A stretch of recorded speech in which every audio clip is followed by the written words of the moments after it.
Welcome back to Mineral City TV. It's Sunday, day 3 of the show itself, and we're going to introduce you to one more vendor here in Building D.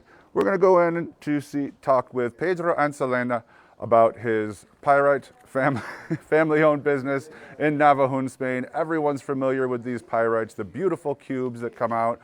Let's go in and have a chat.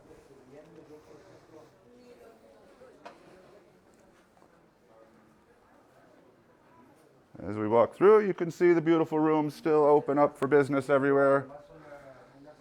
Pedro, nice to meet you. Thank you for being on the show. Thank you. Daniel, good to see you. Hello. Daniel will be translating for us today because I don't speak very good Spanish at all.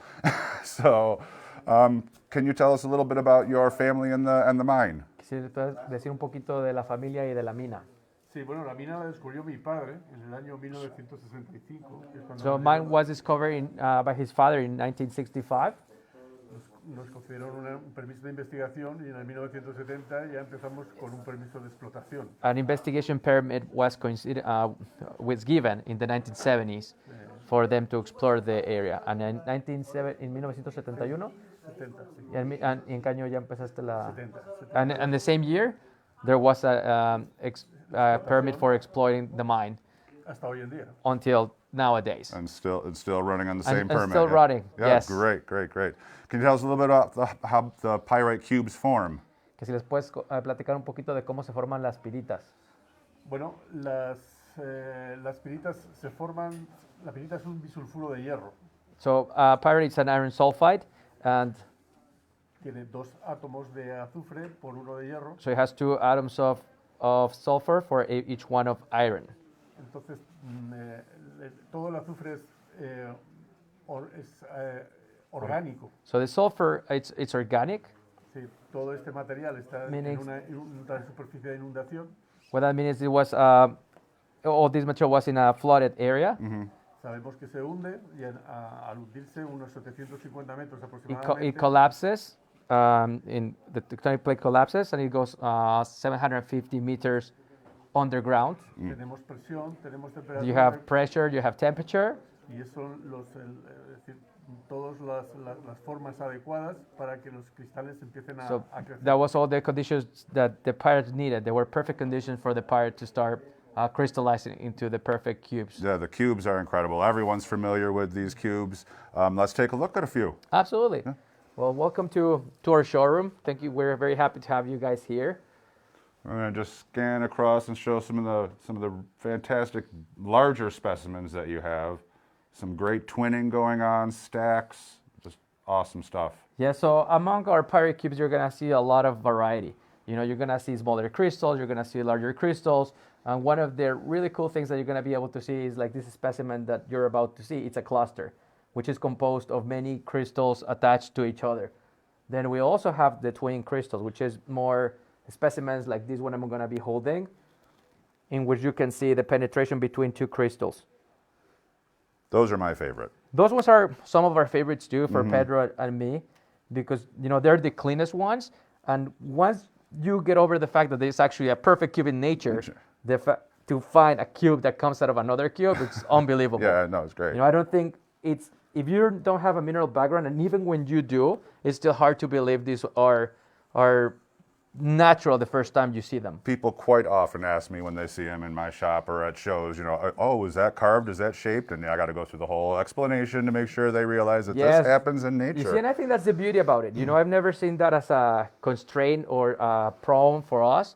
I think it's actually the best selling point, you know, the fact Sure. that we're not used to seeing such a geometric shape in nature, and all of a sudden, wow, you know, this is out there, and it's a portal to more crystals, you know, like I want to Absolutely. see them all, you know, Yeah, for sure. what's the other shapes, what's the other colors, so it's like, it's part of All right, before this Merrick art. gets too far here, we want to come down and show this just gradient, perfect run of absolutely flawless cubes from one size all the way up there. What a great collection to have. So this is about a 60-piece set. It's actually probably our most photographed specimen or piece that we have. I'm sure, we it's sell really them by the impressive. set, and you know we we sell a few. People love to have them, and the nice thing about them is like here you're seeing it is extended, but you can set them also in spirals, and they can take a lot less space. Absolutely. So you can fit them in your cabinets. How about a special piece? Well, we have some special pieces here in the case. I'm gonna open for you guys. This is where we like to keep our favorite ones. So here we're gonna see some magnificent intergrowns. Well, we were just saying about the twins intergrown formation. Like look at that edge. Like that part of the crystallization is just fascinating. Absolutely. And flawless crystals. I mean, this is the nice thing about the pyrites from Navajun. Once you get them out of the matrix, they're still a 360 perfect crystal. Yeah, can you tell them about the matrix and why they come out so clean a little bit? Yes, absolutely. So when we find the crystals, they're all embedded in this material. It's a limestone. So that's actually what's kept them, enclosed and safe from water, something that could have ruined the crystals. Because these crystals are approximately 130 million years old. So that's a lot of time. Sure. So you needed something that would have preserved them that long. And the limestone has been the perfect, protector of the pyrite so that they can be these perfect after all these years. But also soft enough to be able to extract them. Absolutely. And you were able to break it in a way that we don't damage the crystals. After since 1970s working with the pyrites, we as a company we've developed a really good way of doing it. Yeah, exactly. You know what you're doing now. Exactly. All right. Well, wow. Well, thank you so much. Is there one more piece you want to show us? Just blow the crowd away. I would like to pull this one out, but here, what about like a mini version we can show? Okay, a smaller version because that one's kind of big and back. This is something that people really like about our specimens. They can become very sculptural. So we are very proud to say that we can have a specimen for a kid, that would be perfect. But we also have the quality to go to, the most discerning collector and all the major museums in the world. Absolutely. So we have perfect, affordable specimens for everyone. No, absolutely. Everyone recognizes them. They're great. And if you want to take a look at what we have on the tables, sure. That's what we come to sell the most at the shows. What we do, we bring our material to wholesale. So our intention is that our customers make money with our product. We're always going to try to give a price that's reasonable for them to sell and come back, and that's how we've made a lot of friends in this industry. And I know from personal experiences because I come and buy a couple flats from you every Tucson and Springfield. So I've been doing this for a long time, and yeah, they're always great, and everyone loves them. Well, thank you. So I want to thank both of you so much for being on the show. Thank you so much for stopping by. It's been a pleasure. The pyrites, everyone knows these pyrites, the perfect cubes from Navajun, Spain.